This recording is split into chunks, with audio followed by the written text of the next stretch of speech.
Assalamualaikum warahmatullahi wabarakatuh. Perkenalkan, nama saya Iken Septian. Saya merupakan mahasiswa Universitas Pamulang.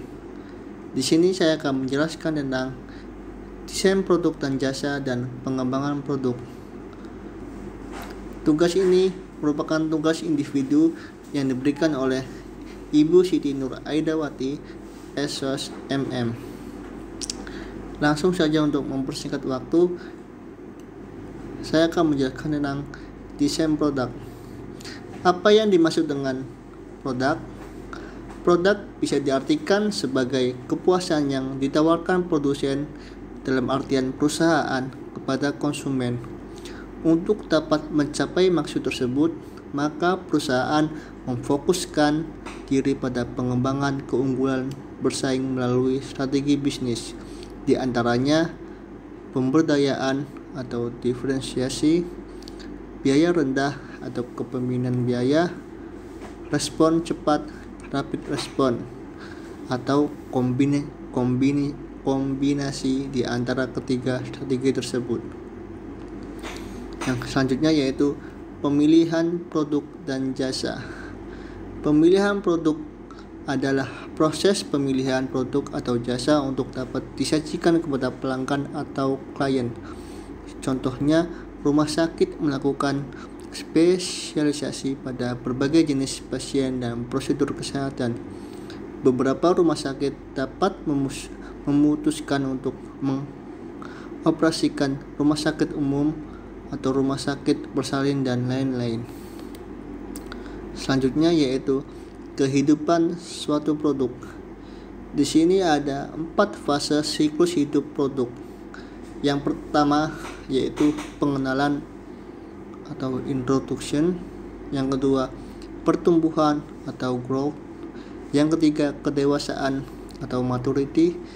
Dan yang terakhir penurunan atau decline. Adapun siklus hidup berbeda-beda antar produk. Yang pertama itu beberapa jam. Sebagai contoh, koran 1 minggu, tabloid beberapa bulan, mode yang selanjutnya beberapa tahun, modifikasi mobil, dan yang terakhir tak terbatas atau Coca-Cola. Di sini ada tugas manajer operasi yaitu mendesain sistem yang dapat membantu mengenalkan produk baru dengan sukses. Yang selanjutnya itu pembahasan tentang siklus hidup produk. Yang pertama yaitu tahap pengenalan atau introduction. Tahap ini diawali dengan penjualan yang masih rendah, volume pasar berkembang lambat, yaitu persaingan masih relatif kecil, tingkat kegagalan relatif tinggi, masih melakukan modifikasi produk, biaya produksi dan pemasaran sangat tinggi, dan yang terakhir distribusi yang masih terbatas. Yang selanjutnya yaitu tahap pertumbuhan. Tahap pertumbuhan ini ditandai dengan penjualan dan laba meningkat dengan cepat.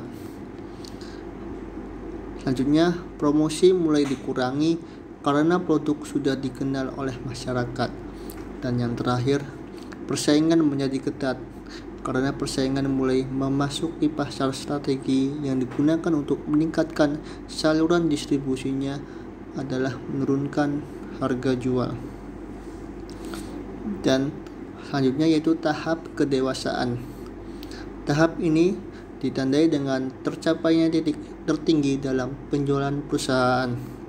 Sebagai contoh, penjualan handphone. Selanjutnya, penjualan sangat sensitif terhadap perubahan perekonomian. Pasar semakin tersegmentasi sehingga masing-masing segmen diperlukan promosi yang berbeda dengan lainnya. Dan yang terakhir, strategi pemasaran relatif.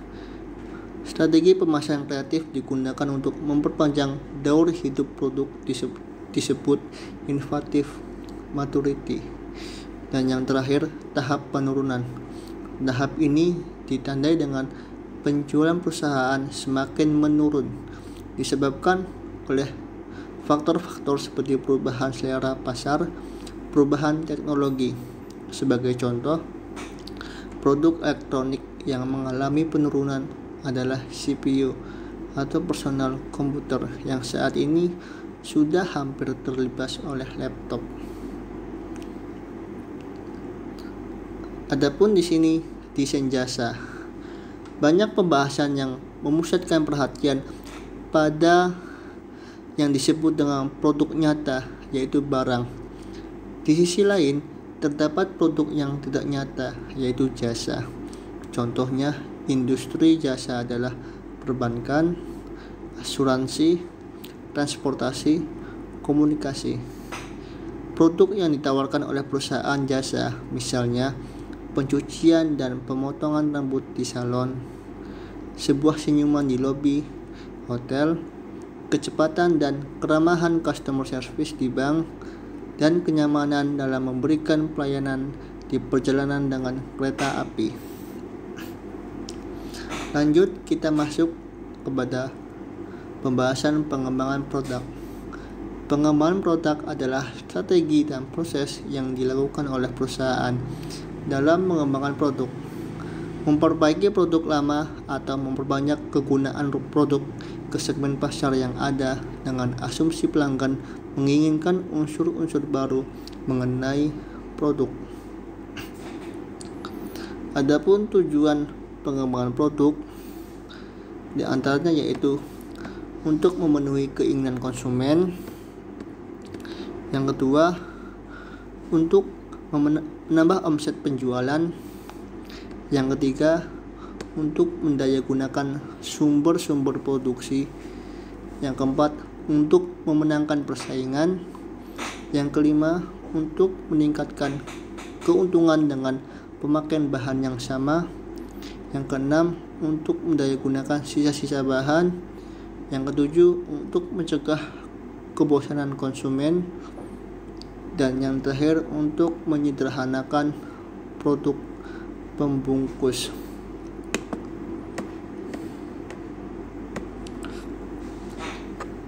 Adapun jenis-jenis pengembangan produk, di antaranya yaitu memperbaiki yang sudah ada. Dalam hal ini, perusahaan menggunakan teknologi dan fasilitas yang ada untuk membuat varian dan memperbaiki produk yang ada. Dalam menggunakan cara ini, perusahaan tidak memiliki risiko besar karena hanya akan melakukan perubahan yang menyeluruh. Yang kedua, memperluas lini produk. Jenis pengembangan produk dilakukan perusahaan dengan cara menambah item pada lini produk yang sudah ada atau menambah lini produk baru. Yang ketiga, menambah produk yang ada. Perusahaan dalam hal ini menambah atau memberikan variasi pada produk yang telah ada dan juga memperluas segmen pasar dengan melayani berbagai macam konsumen atau pembeli yang memiliki selera yang berbeda-beda. Dan yang keempat, menambah lini produk. Maksudnya perusahaan meniru kebijakan pesaing yang dianggap menguntungkan, seperti halnya penetapan harga. Dan yang kelima, meniru strategi pesaing. Maksudnya perusahaan memerlukan dana besar dalam menambah produk baru yang tidak ada kaitannya sama sekali dengan lini produk yang telah ada, karena produk yang belum pernah diproduksi sebelumnya, serta dalam hal penggunaan fasilitas-fasilitas untuk mengoperasikannya, mempromosikannya, memerlukan proses yang baru pula. Adapun tahapan-tahapan pengembangan produk. Yang pertama yaitu analisis kebutuhan pelanggan. Yang kedua, pemunculan gagasan. Yang ketiga, penyaringan ide dan evaluasi. Yang keempat, pengembangan produk. Yang kelima, pengujian produk dan pasar. Dan yang keenam, komersialisasi.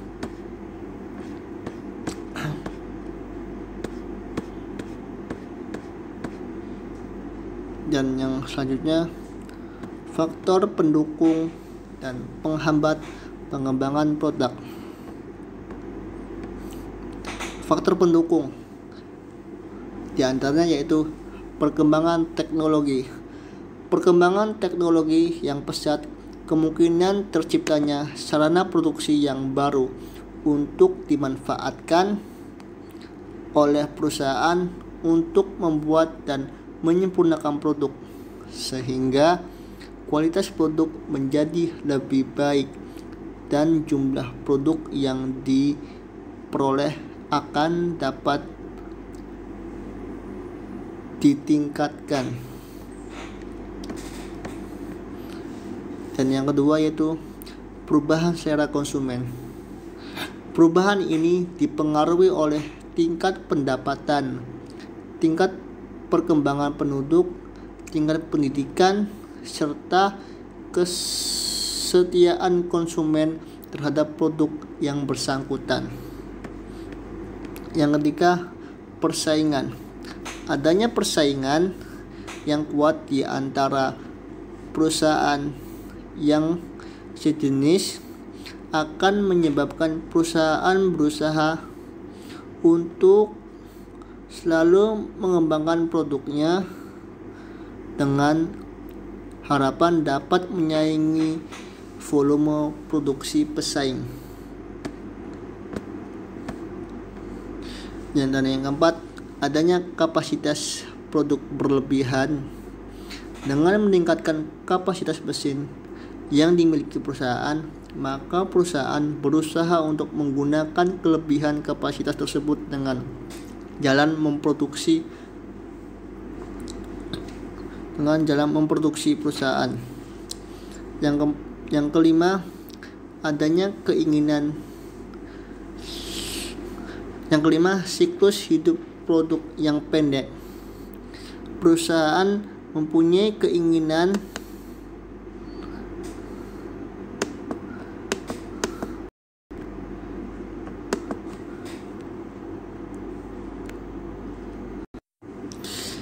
Yang kelima yaitu siklus hidup produk yang pendek.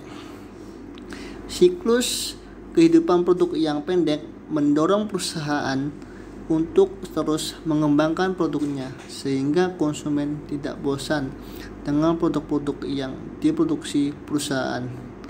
Dan yang terakhir, adanya keinginan untuk meningkatkan laba. Perusahaan mempunyai keinginan untuk memperkuat posisi produknya di pasar serta untuk memperluas pasar. Adapun faktor penghambat. Yang pertama yaitu kekurangan gagasan mengenai produk baru yang penting di bidang tertentu. Maksudnya, mungkin hanya ditentukan sedikit cara untuk memperbaiki beberapa produk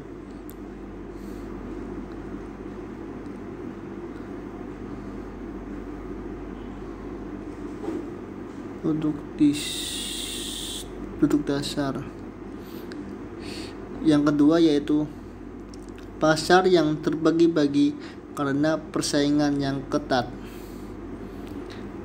Perusahaan harus mengarahkan produksi baru mereka ke segmen pasar yang lebih kecil. Hal ini berarti penjualan dan laba yang lebih rendah untuk tiap produk. Yang ketiga yaitu kendala sosial dan pemerintah. Produk baru harus memenuhi beberapa kriteria seperti keamanan konsumen dan keseimbangan lingkungan. Dan yang keempat, mahalnya proses pengembangan produk baru. Dalam hal ini, suatu perusahaan pada umumnya harus menciptakan berbagai gagasan tentang produk baru untuk menemukan hanya satu produk yang layak dikembangkan. Selanjutnya, perusahaan sering menghadapi biaya tinggi, biaya lead bank, manufaktur, dan pemasaran yang tinggi. Yang kelima yaitu kekurangan modal. Beberapa perusahaan yang memiliki gagasan-gagasan yang baik tidak dapat mengumpulkan dana yang diperlukan untuk melakukan riset dan meluncurkan produk baru. Dan yang keenam, waktu pengembangan yang lebih singkat. Maksudnya dalam hal ini perusahaan-perusahaan yang tidak dapat mengembangkan produk-produk baru secara cepat akan berada di pihak yang tidak memiliki keunggulan. Perusahaan-perusahaan harus belajar bagaimana mempersingkat waktu pengembangan dengan menggunakan teknik perancangan yang dibantu komputer dan teknik manufaktur mitra strategis, pengujian konsep awal, dan perencanaan pemasaran tingkat tinggi, di mana kelompok lintas fungsional bekerja sama untuk mendorong produk baru melalui pengembangan dan menuju pasar. Dan yang terakhir, siklus hidup produk yang lebih singkat. Karena ketika suatu produk yang baru berhasil, pesaing dengan cepat meniru. Sekian penjelasan dari saya. Mohon maaf jika ada kekurangan. Sekian. Wassalamualaikum warahmatullahi wabarakatuh.